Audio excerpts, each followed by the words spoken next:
are you ready to make your kibbeh filling? Okay, here's what you're gonna need. So you're gonna need some pine nuts. I just bought this little package like this. It's just about perfect for what you need. This is 1 ounce, but about 2 tablespoons of these pine nuts is what you're gonna, and this is what they look like. All right, they're a little pricey, but they're worth it. You don't have to put them in, but if you're gonna do a filling for your kibbeh, this is how to do it. So the pine nuts, you're gonna need about a medium onion chopped up, just, you know, a handful. It's maybe 1/2 cup, maybe 3/4 of a cup. I recommend using white onion, but I didn't have one, so I'm using red, doesn't matter. You're gonna need some butter. You're gonna need some cinnamon and some allspice right here. And you're gonna need about 1/2 pound of ground beef, which I already browned and drained. So you wanna brown and drain 1/3 pound, 1/2 pound, just doesn't really matter. All right, so the first thing you're gonna do is you're gonna drop some butter, maybe 2 tablespoons of butter in here, and you're gonna brown your pine nuts. All right, so let's just grab a few tablespoons of butter. I'm getting some flack from the peanut gallery over there talking about browning our nuts. Cheers to that, okay? It is beer o'clock on Saturday afternoon. So we have our butter in our frying pan. I'm gonna try and get you to be able to see that business, because, okay, see, woohoo, butter in the frying pan. And we're gonna melt that up. Let me get a wooden spoon. And once your butter is melted, you're just going to dump in your pine nuts, because you want to brown your nuts. I said that. I'm so mature. All right, so you get that in there, and you're going to want to just stir that around. It won't take too long, less than 5 minutes, and really keep an eye on it, because you don't want to burn them. You just want them lightly toasted and browned in the butter, okay?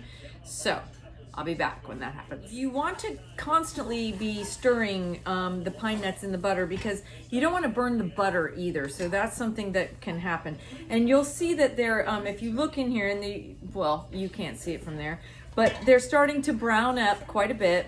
So I'm just gonna give it a few more little stirs, and then I'm gonna take this strainer, and I'm gonna pour that into a little cup and to remove the pine nuts from the pan, because then we're going to use the same pan and the same butter, and we're going to brown up an onion, the chopped onion that you already have. So that looks just about right, and I'll show you what they look like after we get them all out. Pine nuts look like when they're browned, and then I want to show you that the pan looks kind of yucky, but it's perfect. So that's how you want it to look. Now we're just going to take this clump of onions, we're going to throw it in this pan, and we're going to brown them up. Back here is what the onion is going to look like. All right, can you see that? It's almost caramelized in there. You really want to cook it good.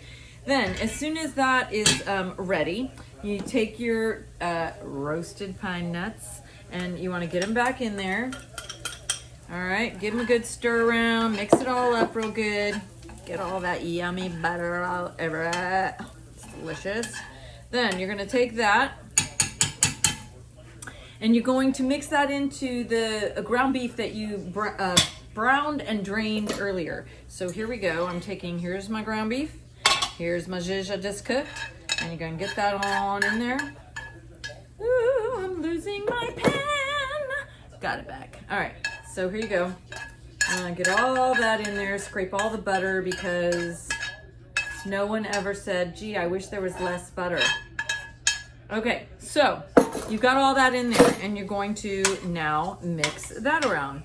And then you're gonna get your spices out, all right? So you've got a 1/2 teaspoon, right? 1/2 teaspoon, I always put extra stuff, so about 1/2 teaspoon of your allspice, about 1/2 teaspoon of your cinnamon, and about 1/2 teaspoon of your salt, okay. Now, mix all that up really good, and the meat is now going to take on the coloring of some of the spices that you just put in there. So when it turns dark, don't worry, it's supposed to be that way. And It's so good, you guys, that sometimes it's hard for me to even save it to put in the kibbeh because you just want to eat it like that. So that is what your kibbeh filling is going to look like. All right. All right. So we'll see you back when we make the kibbeh.